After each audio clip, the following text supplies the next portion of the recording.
Hello everyone and welcome yourselves back to the YouTube channel, and today we are going to be reviewing the film Backrooms.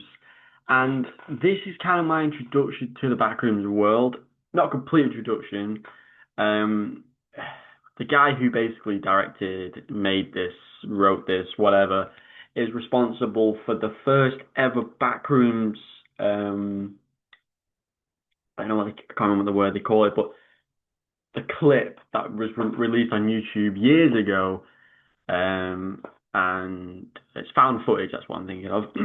Where they walk through the yellow corridors, and then they come across this robotic creature. He then went on to release a bunch of different episodes or videos within the Backroom series, and to explore the lore, which I've only just come across, and I've been contemplating maybe about watching each of them and getting into the Backrooms lore. And obviously there's games. So there's so much to the back rooms that I've seen with the hazmat suits. I'm running through the corridors and going down slides and running from these creatures. So I'm very excited to begin my lore here in the 2026 film.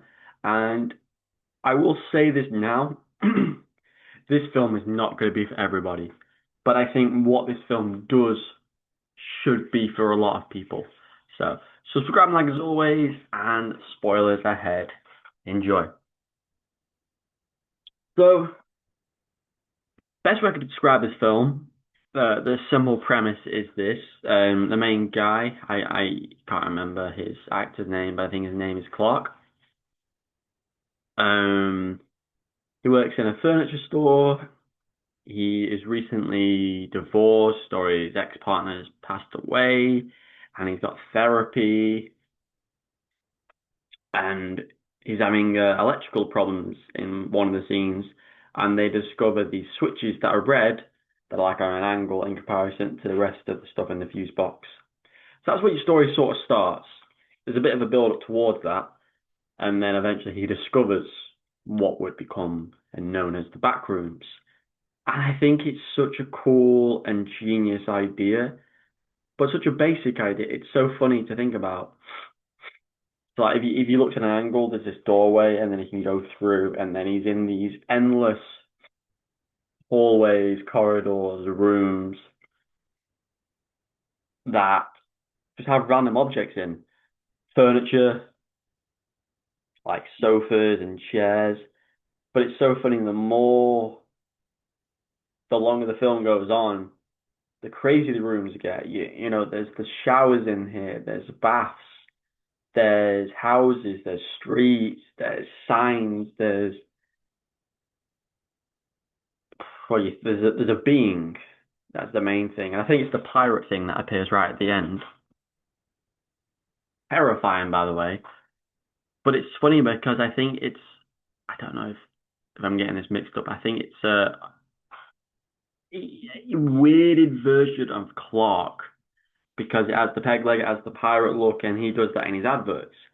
You have someone in a wheelchair who's this small guy, and a woman who's got a deformed face with like eyes here, eyes there, and eyes there. Um, but they're not on the same page as the weird creature that's walking around. Clark is the main character and the main focus. But then he goes missing, and then but sends like a little signal to his therapist, who's the woman on the poster. And after Clark explores further into the back rooms with his assistant and his assistant's boyfriend, that's where the film starts to become crazy because they go down this slide, all three of them disappear, the boyfriend gets killed. You realize Kat's been beheaded later in the film, and Clark's mindset is different. It's a weird ass film, and now I'm now here trying to explain it and what this film is. And then Clark gets his shoulder ripped off by the weird pirate creature. But I've not even discussed like the opening sequence, which is like a proper homage to what the Backrooms was, with the people in the hazmat suits and then coming across the creatures, and then they appear at the end. And then it's got the weirdest ending ever because she faces off against the pirate guy. She goes down this corridor. She thinks she's safe, and then she comes across the hazmat suit guys, the scientists, and then they have a normal conversation, and then like that, her face is deformed to like the woman that appears earlier in the film, and it ends. It does like this weird montage of the layering of things shrinking into the floor and towns and everything being in the back rooms. It's such a weird, um, trippy film because it's almost like was everything in the back rooms? Is everything in the back rooms? Is everything that we've ever known in the back rooms? I don't know the lore fully. I don't know who the what the scientists are doing, how they can't.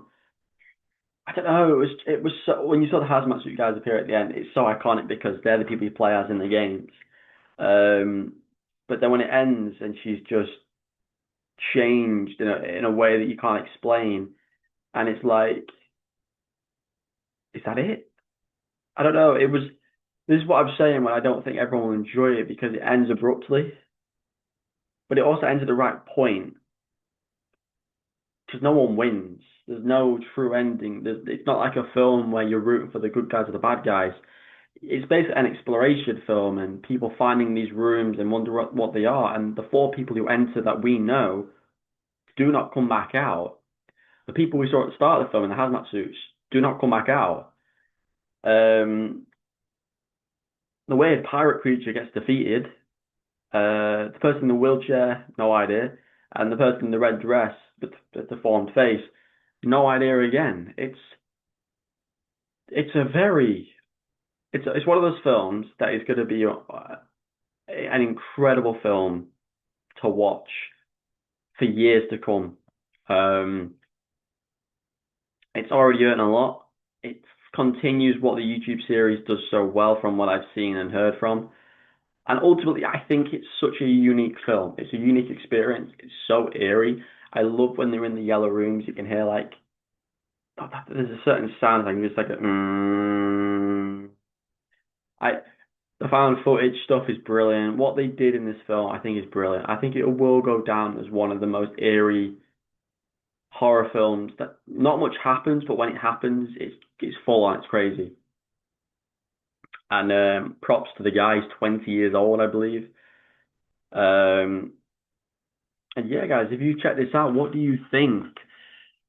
Do you think there's gonna be more Backrooms films? Do you think this is it? Do you think this is all he wanted to do? Just get it to the big screen? I ultimately think he could do more with this, but I don't know the full lore. So if you want to see me talk about more Backrooms lore and talk about more of the YouTube stuff and delve deeper into that and play some of the games, let me know down below. Subscribe like always. And ultimately, I'm going to give Backrooms a 9 out of 10. I think for the most part it is brilliant. I think the acting is brilliant. I think the story is intriguing. It's it's eerie, it's creepy, it's weird, it's all those things, but for the right reasons. It was executed to what it needs to be. I just thought the ending was not the ending I was expecting. But it's not a bad thing because I thought it was cool. Because it's not every day someone doesn't win at the end of the film or someone doesn't lose at the end of the film. So very happy, and ultimately I thought it was brilliant. And I did not get bored, I did not get tired, and that's what you want, especially with a film that was this slow, but not slow for the wrong reasons. So subscribe like as always, and see you next one. Goodbye.